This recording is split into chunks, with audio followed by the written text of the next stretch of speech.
for joining me today. You know, I'm going to be sharing a dish that's just right for the change in seasons, because whether you're ready for it or not, the first day of fall is Sunday. Now, here in Birmingham, Alabama, it might still be 95 degrees, but I don't care. I'm ready to get my Dutch oven out. I'm ready to start doing some braises and cooking some more hearty comfort food. So today I'm going to be showing you a recipe called braised chicken with olives, capers, and prunes. I have some chicken going in the pot. I'm going to talk about that in just a second. But first, let me talk about a Dutch oven. So there's a story in our October issue about Dutch oven dinners, Dutch oven cooking. A Dutch oven is just a large, heavy pot with, this is key, a lid that fits on very tightly to lock in all that moisture. So I love a cast iron Dutch oven. If it's enamel coated like this, it's great. It makes for easy cleanup. So this is a Le Creuset. You could also use Staub. Lodge makes a great Dutch oven.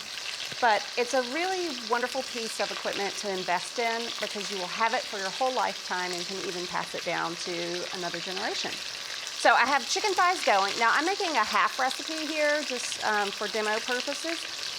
If you were making the full recipe, you would brown your chicken in batches. So these are chicken thighs. I put them in the pan with the meaty side down. I remove the skin and I put them in the pan meaty side down. And now I'm exercising one of the things that is the hardest thing for cooks to exercise, patience. Okay, you want to get these thighs really nicely browned, because browning equals flavor. So I'm just not messing with them. I'm letting them sit there for about 7 minutes to get a really nice crust, a really nice golden sear. So while that's going, I'm going to pull together what becomes the basis of the sauce. So this recipe is inspired by the classic recipe called Chicken Marbella from the Silver Palette cookbook. Now that recipe is a little bit different. You marinate chicken overnight. Some of the ingredients are different. It calls for a pretty good amount of brown sugar. I wanted something that was more overtly savory and that cut down a little bit on the time. So this is a riff. It's borrowing some of the ideas from that, but it's updating the flavors. So my sauce starts with some olive oil and then white wine vinegar. I don't have to emulsify it. I'm just trying to loosely combine. Just a little bit of honey. For this half batch, it's 1.5 teaspoons of honey. Then some capers. Wonderful flavor from those guys. Just a little bit of salt and pepper. There's some salt and pepper already on my chicken. I don't need a lot more. The capers, and then later we're adding olives, will add a lot of salty flavor. And then the last thing to go into the sauce is some fresh oregano. I just like to pull the leaves off, kind of pull against the direction of growth so that you can get the leaves off of that tough stem. This might be a little bit more than I need for the recipe, but I like oregano. If it's fresh,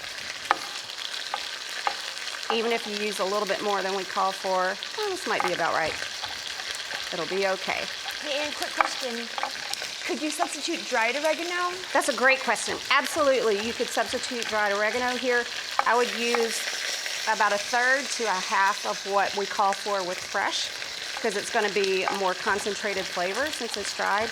But especially in a dish like this where the recipe cooks for a long time with moisture, dried herbs are great. They'll have time to sort of rehydrate and sort of plump up during the cooking. Okay, so my chicken should be nicely brown. Let me check. Oh yeah.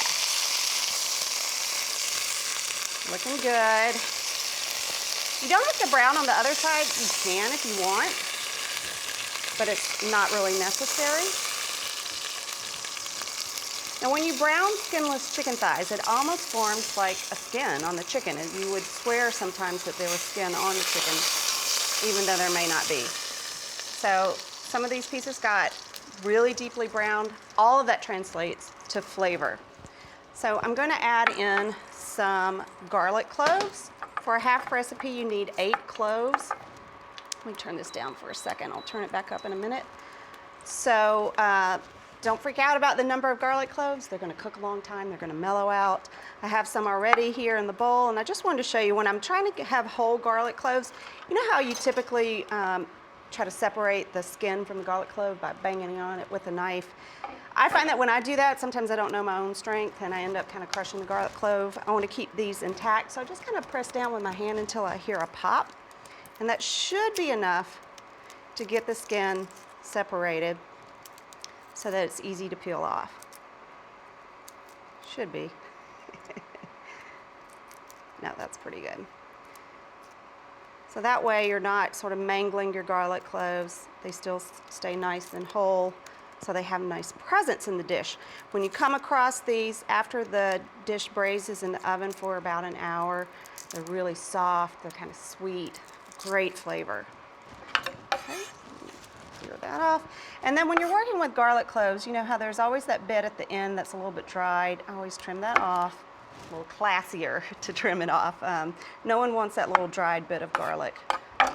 Okay, so I'm just gonna pop these into the pan, into the drippings there, and stir them around a little bit. Just wanna get them just a little bit browned on the outside. Do not worry about these browned parts, brown bits in the bottom of the pan. Again, that is flavor. That's where a lot of the flavor in the finished dish comes from. So don't worry if there's a little bit of buildup here. In just a minute, we're going to deglaze with some wine, and that's gonna lift all those brown bits off the bottom of the pan and contribute to a ton of flavor to the dish. Okay. Now, if you don't have time, this is more of a weekend dish, okay? It takes about an hour and a half from start to finish. If you don't have time to do that during the week, we have slow cooker instructions for you. Now, especially if you have a programmable slow cooker that can stop the cooking and has a, keep warm setting, you'll be golden, because for a slow cooker, this will take about 6 to 7 hours. I know most people's work day lasts a little longer, 6 to 7 hours. So if you have a programmable slow cooker, that's perfect. So I'm just stirring these guys around. I'm getting a little bit of kind of lightly browned, slightly blistered exterior, which I think contributes, again, flavor. And we have a quick question. Great. Donna wants to know if you can do this dish with other cuts of chicken. Oh, great question, Donna.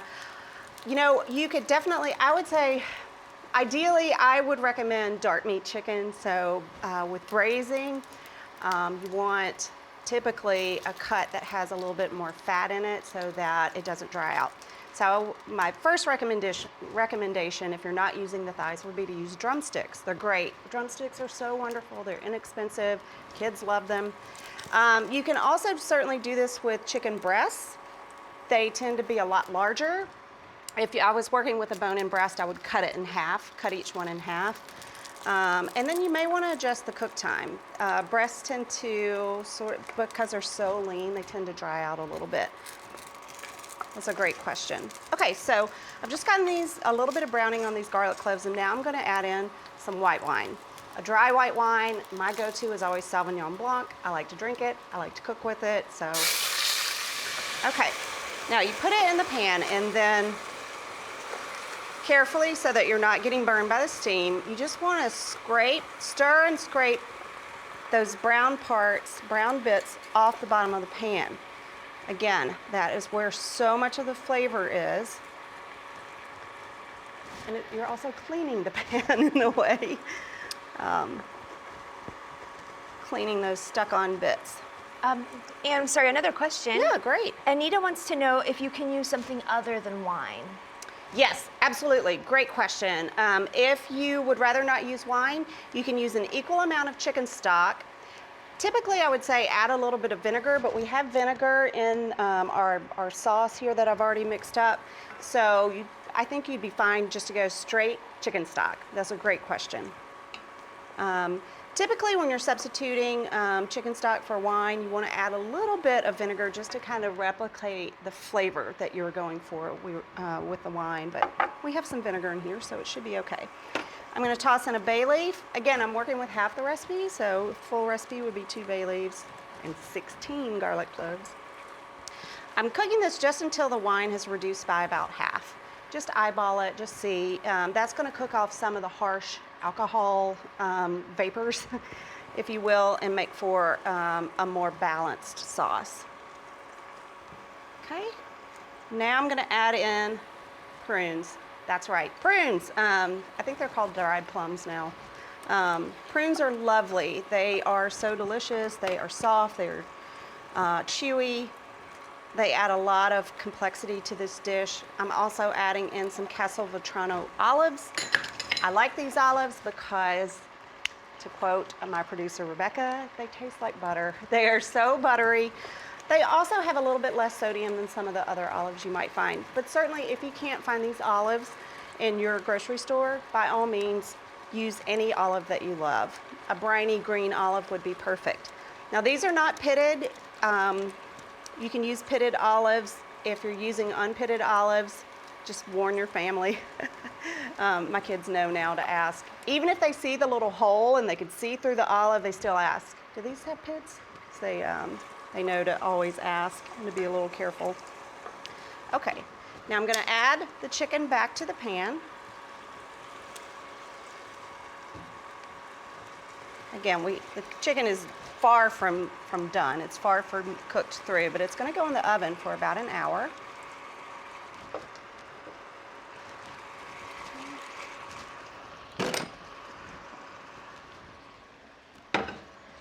So I've just put the chicken in here. I'm gonna drizzle over the sauce. It again has olive oil, it has vinegar, it has capers, oregano, a little bit of salt and pepper, and just a touch of honey. Okay. And then before I close this up and put it in the oven, I'm gonna add a little bit of Meyer lemon. So I already used half of this lemon in the portion that I cooked ahead, so I can show you what the finished dish looks like. But this is a Meyer lemon. Sometimes it's more yellow. Sometimes a Meyer lemon is more yellow in color. Sometimes it's this beautiful kind of tangerine color. A Meyer lemon is milder than a traditional lemon. It is incredibly floral and fragrant, and I absolutely love it. So I'm going to use that here. If you cannot find Meyer lemon, that's fine. A small orange works really well here as well. You just want a little bit of that sort of floral citrus lift. I'm just going to slice it up. It's just going to add some fragrance and a little bit of zip to the dish. Okay.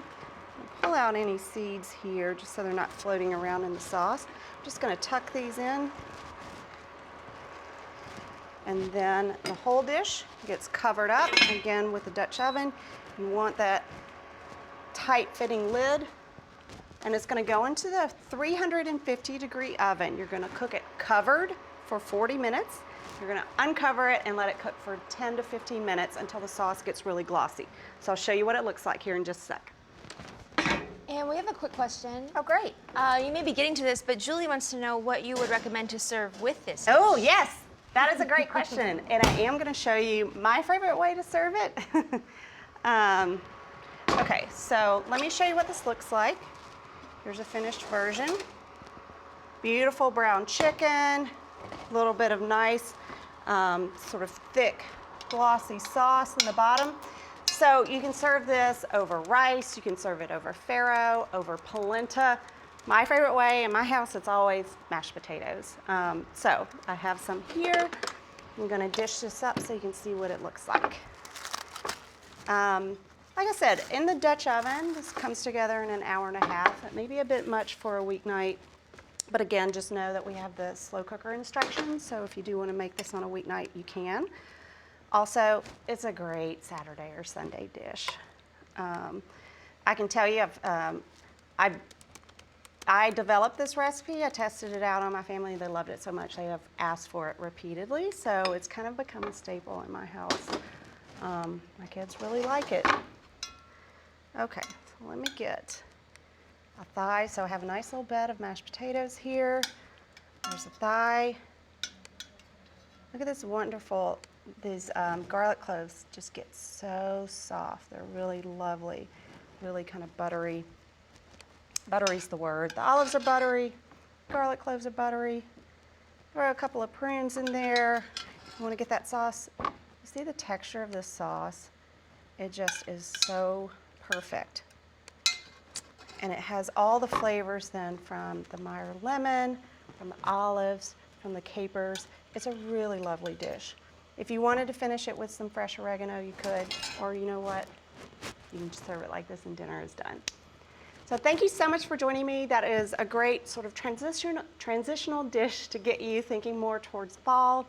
I hope you learned something that you can use in your kitchen. Thank you for watching. If you're watching on Facebook, please like and share this video. And if you're watching on YouTube, please subscribe so you'll get notifications when we go live. Thanks so much.